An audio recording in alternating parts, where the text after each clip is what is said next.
It's definitely easy to think, if I make this little change, like what sort of impact is it going to even have? I'm only one person. But I think you have to realize that it's not just you who's going to make that change.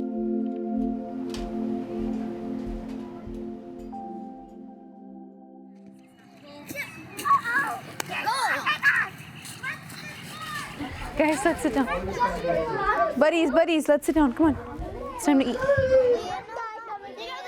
Food is definitely something that connects our community a lot.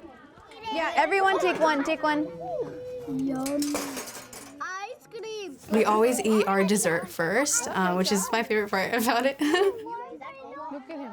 So we are a branch of Shia Muslims called the Dawoodi Bohras, and we have about 1 million followers worldwide and a growing community here in Pflugerville, Texas. Where do we put this? You'll take some rice? Where do we put this? Something you see us doing at every event is coming together for a meal, and it's just a great opportunity for us to be able to just reconnect.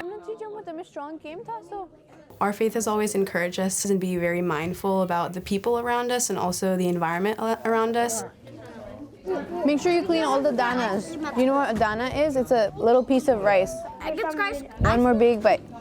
Good. Clean it up. We're very conscious about the resources that we use. I guess the light bulb moment for me was seeing the single-use plastic waste that was happening during Ramadan.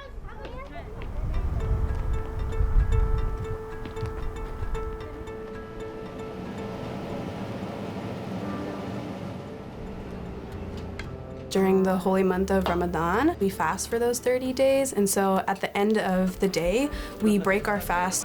And so I think that's really where I realized that there was a lot of single waste items that we were using.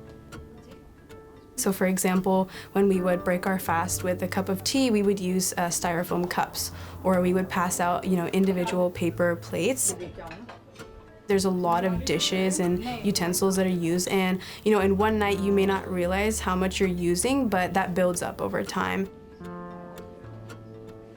Knowing that our faith promotes preventing wastage so much, it definitely made me realize that that is something that I wanted to change.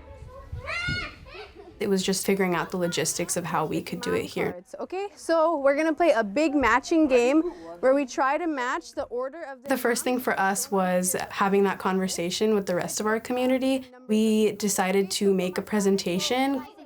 I remember, making spreadsheets about, there's this certain cup that we use right now, here are alternatives for that. And I think a lot of people really realized that this is something that was on their minds too, and we just had to sort of start that conversation.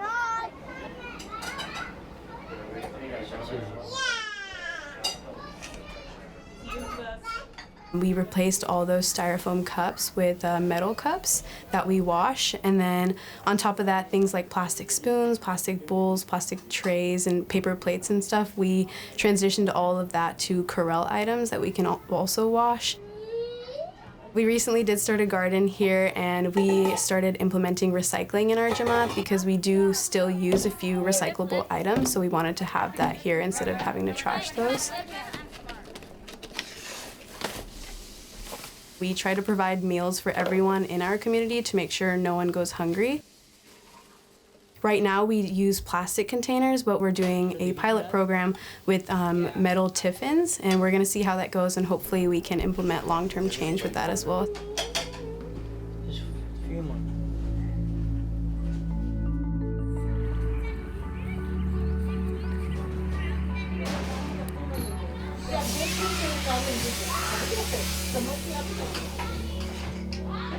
As a community, it's very natural for us to want to give back and make sure that we leave things how we found them, and that we treat our earth and our environment well.